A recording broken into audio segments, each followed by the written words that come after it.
Bonjour, aujourd'hui je suis très heureuse de vous présenter Monique Jourdan, qui est donc kinésiologue, qui propose aussi des ateliers adultes et enfants en brain gym. Peut-être qu'on peut commencer par déjà ce que c'est que la kinésiologie.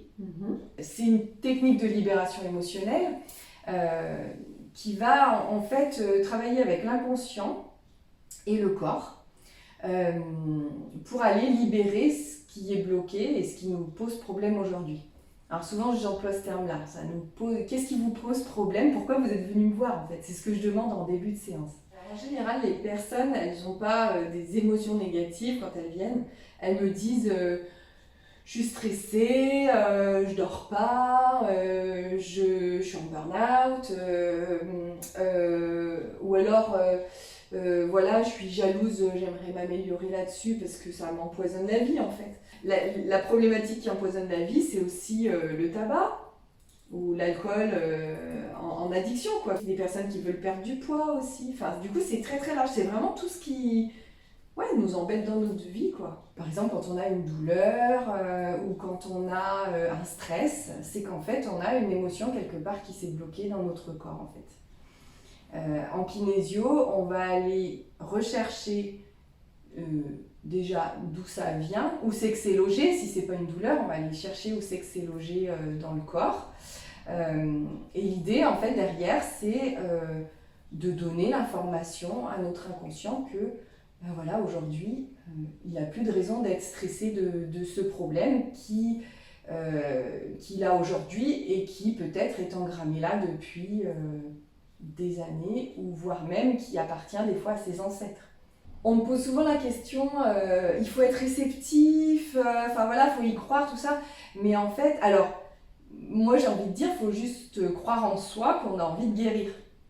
Et une fois qu'on a ça, si on est OK et que la technique nous paraît intéressante, et ben là, on y va. Il n'y a pas besoin d'avoir de croyance qu'on porte des choses de nos ancêtres, tout ça, parce qu'effectivement, chacun croit ce qu'il veut. Mais après, si ça ressort en séance, ben, la personne, elle verra bien si ça lui parle ou pas, quoi. Donc toi tu écoutes le corps. Oui, c'est Voilà. ça. Tu écoutes le corps avec ton bras. C'est ça. Enfin, avec le bras de la personne. Moi, je me sers du bras de la personne pour écouter le corps. Qu'est-ce qu'il a à me dire? Et après, moi, je vais lui donner l'information par d'autres techniques. Ça peut être des contacts de points, ça peut être des petits exercices à faire, des phrases à répéter. Je travaille aussi avec les fleurs de bac, avec des pierres. Euh, c'est tellement varié, tu vois, je ne pense même pas à tout. Mais on a derrière tout plein de techniques différentes pour arriver à donner l'information au corps d'effacer en fait ce stress-là, et surtout que ce soit pas un problème pour lui aussi. Parce que des fois, quand on enlève quelque chose, ça déséquilibre la personne et elle n'est pas bien. Et moi, en fait, je laisse jamais partir quelqu'un de ma séance avec ce déséquilibre. Je rééquilibre pour que ce manque ne soit pas un problème. Enfin, d'ailleurs, c'est ce qu'on apprend à l'école, en fait. Hein. Mais en tout cas, moi, je fais très attention à ça. Mais du coup c'est quoi le test musculaire? Donc, le test musculaire, donc, c'est ce qui nous permet de communiquer avec le corps et l'inconscient de la personne. Et en fait, quand on appuie et que la personne, elle va bien et que tout va bien, on peut appuyer, c'est bon, notre muscle, il tient, en fait. Il retient le bras. Mais si la personne est en stress à ce moment-là, c'est-à-dire que juste de ce qu'on a parlé, du sujet dont on a parlé, ça la met en stress, son muscle va lâcher parce que du coup, comme son cerveau est un petit peu en stress, alors c'est un petit stress, hein, mais du coup, pendant une fraction de seconde, il n'arrive plus à penser au stress et au tonus musculaire. Donc le muscle va lâcher. Et c'est comme ça que j'ai soit une réponse oui qui tient, soit une réponse non qui lâche. Alors, donc, moi le bras, en fait, je demande à la personne de le positionner comme ça. Comme ça, il y a toujours le coude qui appuie. Je trouve que c'est plus confortable pour la personne. Je demande voilà, de relâcher la main simplement pour ne pas être en tension. Et en fait, le muscle que je vais tester, il se situe là, sur cette partie du bras là. Bon. L'idée, c'est qu'en fait, du coup, moi, je vais appuyer comme ça tout doucement. Alors, je sais pas ni si tu le sens, ni si ça se voit bien, mais voilà. En fait, je sais pas si tu sens, mais quand je demande, alors on va demander. Tu vas demander un oui clair, là ça ne bouge pas d'un poil, et là donne-moi un non clair. Je sais pas si tu as senti le petit pouf, tu vois, ça relâche un tout petit peu.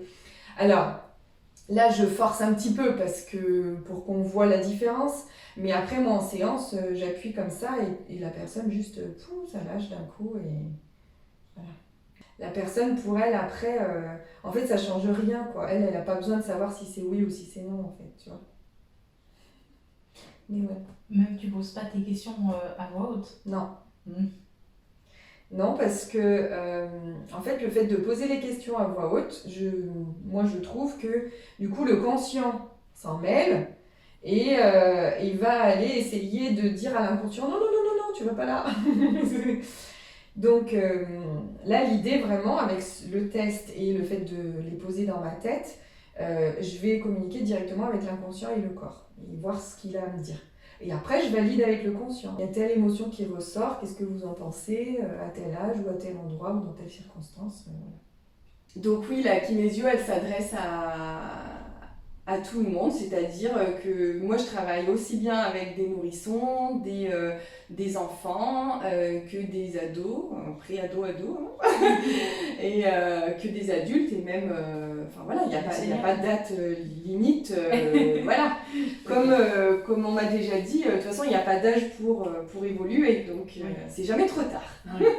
Voilà. Après, sur les enfants, et les nourrissons en particulier, en fait je travaille sur leurs parents. En fait, on travaille ça s'appelle un transfert.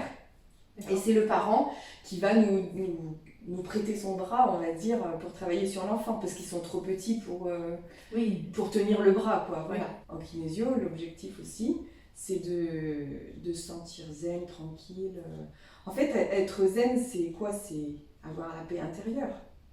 Et pour avoir la paix intérieure, il faut travailler tout ce qui vient te titiller plus ou moins. Voilà, c'est ça la limitude. Dans tes techniques, il y a aussi l'Access Bar en fait. Oui, du coup, j'ai été formée à l'Access Bar, donc c'est une technique en fait de libération de stress. Donc en fait, l'idée c'est qu'on va aller appuyer ou contacter ou voilà, en tout cas stimuler différents points sur la tête, donc des points qu'on appelle en fait des barres. Et c'est en allant contacter ces points-là qu'on va libérer le stress. Et en fait, moi, je me sers de ça parfois en correction. Mais on peut aussi faire des séances complètes d'Access Bar. Ça dure 1 heure parce qu'en fait, on va stimuler ou contacter chaque point pendant 5 ou 10 minutes suivant les points. C'est très timé. Et donc tu appuies sur les points? Alors ça dépend. Il y en a, je vais les contacter comme ça, juste en posant ma main si tu veux.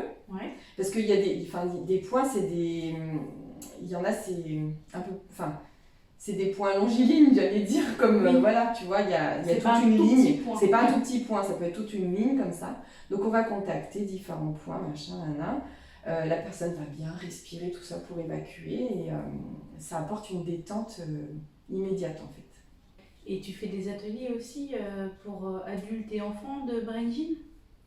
Oui, alors donc du coup, moi je parle pas d'atelier de Brain Gym puisque du coup c'est une marque déposée. Mais par contre oui, je commence à animer des ateliers pour des enfants. Ça peut s'adresser aussi aux adultes. C'est pour améliorer toutes les capacités d'apprentissage, de concentration, voilà. Quand les enfants c'est des exercices très simples à faire. L'idée en fait c'est de connecter les 2 hémisphères du cerveau et en fait quand la connexion se fait bien, on est vachement plus efficace. Donc ça marche très bien sur les enfants parce qu'ils aiment bien parce qu'on bouge, machin, on peut même danser, tout ça, ils aiment bien. Mais pour les adultes c'est bien aussi quand on a des gros projets ou qu'on a le travail qui nous demande beaucoup de concentration, tout ça, c'est intéressant. Et les résultats sont intéressants aussi. Et c'est vrai que l'autre fois ma fille avait une poésie à apprendre et elle galérait et alors moi mes enfants je les ai toujours laissés bouger dans tous les sens quand ils voulaient apprendre parce que en fait quand on bouge on apprend beaucoup mieux que quand on est assis sur une chaise. Et donc elle gesticulait mais c'était pas encore puis elle s'énervait en fait, elle voyait que c'était un petit peu difficile de ressortir sa poésie. Alors elle s'énervait parce qu'elle butait sur des mots et tout. Donc à un moment donné, je lui ai dit, écoute, on va se calmer, on va faire quelques petits exercices là, et puis après on recommencera la poésie, on verra comment ça marche. Donc elle a bien voulu se prêter au jeu, parce qu'il faut aussi qu'elle soit d'accord. Et du coup, en se prêtant au jeu, elle a fait les petits exercices, et après je lui ai dit, bah vas-y maintenant, récite-moi ta poésie, sans qu'elle l'ait même relue. Et là, je crois qu'un petit mot de la fin où elle s'est trompée, quoi, mais enfin elle a buté plutôt, mais donc du coup c'était. Mais même elle était super contente. Et du coup, elle fait ses exercices de brain gym. Là, en ce moment, elle s'est mise à les faire tous les matins, avant d'aller à l'école, et elle me dit ça va mieux maman comme ça. Hein. Ce sont des ateliers qui peuvent être faits en classe. Oui, tout à fait. En fait. L'idéal, ça serait que tous les instituteurs, ils prennent franchement entre 5 et 10 minutes le matin, c'est pas énorme, hein, pour faire tous ces... On n'est pas obligé de faire il y a 26 exercices en fait, 26 petits enchaînements, et on n'est pas obligé de tous les faire, mais justement varier tous les jours pour pas faire toujours les mêmes.